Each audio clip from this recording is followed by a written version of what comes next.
So what I have here is three different gimbals. We have the Hohem iSteady M7, which is the largest one. We have the Hohem iSteady V3, which is the smallest of these three. And we also have the Insta360 Airflow 2 Pro. But first things first, none of these gimbals were made to be used with an action camera. That's also why they're called smartphone gimbals. But I just can't get over how awful these smartphone videos look, in my opinion, and just I personally don't like it. But for some reason, I've always had a few of these gimbals laying around, and it was first when I started selling them that I actually thought, well, let's try to put an action camera on any of these and see how it goes. And basically since then, I've started using these smartphone gimbals more and more with different action cameras, the Action 3, the Action 4, and the Action 5 Pro, as well as the Ace Pro and the Ace Pro 2.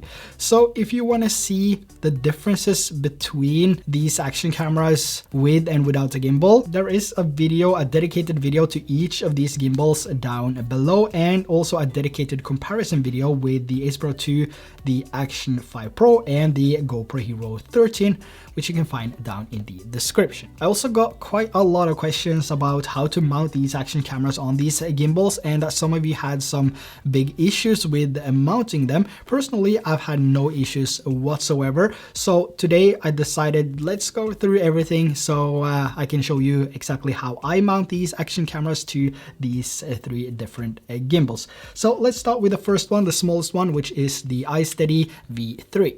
So basically what you want to do when you mount this is to have it sideways. So if you mount it like this, you're not going to have a really good balance of the camera, and you might have some camera vibration. So what you want to do is to mount it sideways like that. So you want the lens to face away from the AR tracker here. And once I turn this on now, you want to make sure that the camera is centered. And what's really good with the Action 5 here is that it has the perfect height for this gimbal. So it's actually flush with the back plate of the camera here, both on top and bottom. And this is where you want to keep your camera. You want to keep it centered from the back plate here.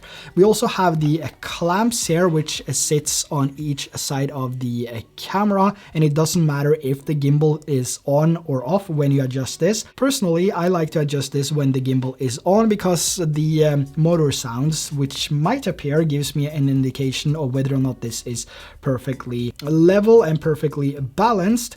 But as you can see now on the back side here, we have two pins here. So we have a pin here and a pin here, and you want these to be even, just as you see here right now. And this means now that we have the camera perfectly balanced in the height here and also sideways here with the pins as our indication, this is now perfectly balanced. So let's test the sound here. My microphone sits right here.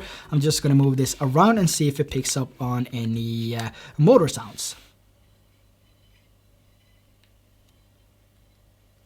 So yeah, this is now perfectly balanced, and it's actually pretty secure. And let's say you have the Ace Pro 2 here and you want the Hohem iSteady V3, or maybe you already have that and you're looking to buy the Ace Pro 2. The trick here is to first flip out the screen like this, and now we can mount this in place here. The process is the exact same as with the Action 5 Pro, so you want to make sure that the pins on the back side here, those are even, and the gimbal or the back plate here actually sits in a really good position when you flip up the screen. And if we now turn this on,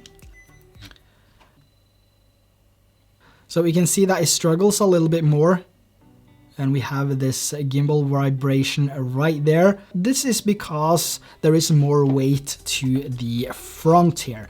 So what we can do is to make sure that the camera is fully pushed in, take the screen and fold that back, and that should solve most of that problem. So now holding it in the same position, of course, you will be limited to some movement here because you have the screen which hits the back arm here. But now the vibration should be gone with the Ace Pro 2 here on the iSteady V3. Not any major issues with that, a little bit more sound, but nothing that will be picked up when you do vlogs.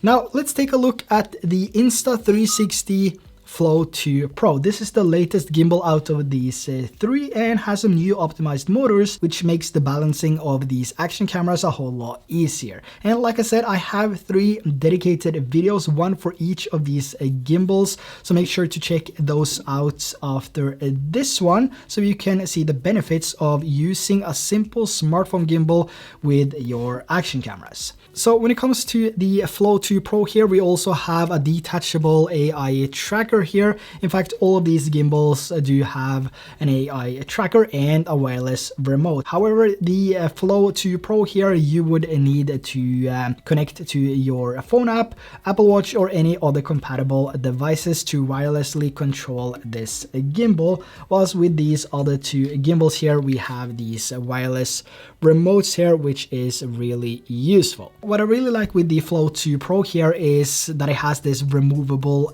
clamp here. So when I'm done shooting, I can just remove the clamp instead of just removing the camera from the clamp, and just put this in my pocket, put the gimbal in my pocket, and the next time I want to shoot something, I don't have to do the whole balancing process over again. I can just take this out of my pocket and just snap it back into place here, just like that, and the camera will be perfectly balanced on the gimbal. So the only thing I have to do is to press the record button and capture whatever I want to capture, which is fantastic. But the balancing process of the camera on the Flow 2 Pro is the exact same as the iSteady V3 here. You want to make sure that everything is centered, and you can also adjust this when the gimbal is on. And if you're looking for a gimbal to use with your action camera or your smartphone, or maybe both, I would say that this is probably the best option right now, whether you include the AI tracker or not. So they really did a great job when it comes to improving the motors on the Flow 2 Pro here. And even if I place the Ace Pro 2 out of center here,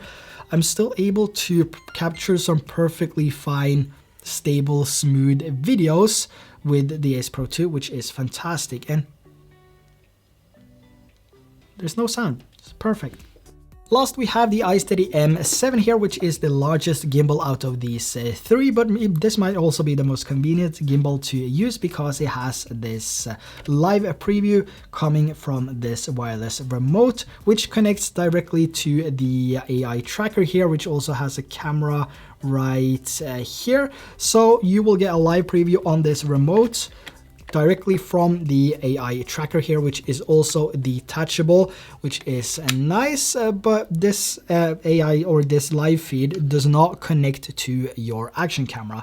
So this is only coming from that AI tracker, but it gives you an indication of what you're capturing basically, because it films in the same direction as the action camera, which is convenient in some degrees. If it's mandatory to have this, no, because these action cameras record from 155-degree field of view to 157-degree on the Ace Pro 2. So as long as you point the camera towards the action or the subject, the objects you want to film, you're gonna get the shots anyway. Now, when it comes to mounting an action camera on the M7 here, it's the same process as the 2 others. You want to have it sideways like this, and you want to keep everything centered. But you also have a second arm here on the iSteady M7, which is really useful. And for the Action 5 Pro here, what I've kept this on is approximately 2.5. So it goes from 0 to 5. So 2.5 is what I would put this on, and that gives it a perfect balance when we turn it on here. No significant sound that would destroy your vlogs, and it would barely be picked up. If it's a little bit out of center and you hold it in a specific angle, you might get some of those motor sounds or some motor vibration. But if you follow these steps like I showed you in today's video, you should be able to securely use this with your gimbal, whether this is the M7, the V3, or the Flow 2 Pro. And you can also use, like I said, some rubber bands around this to keep it more secure if you feel like it's gonna fall off.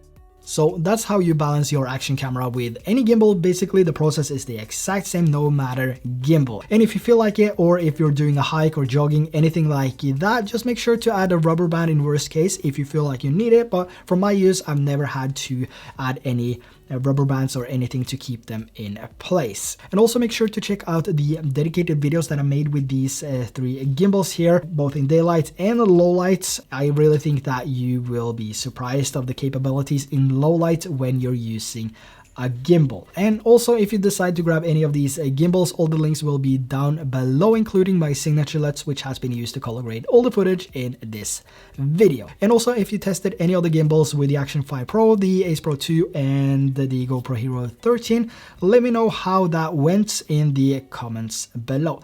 So until next time, thanks for watching. Bye bye.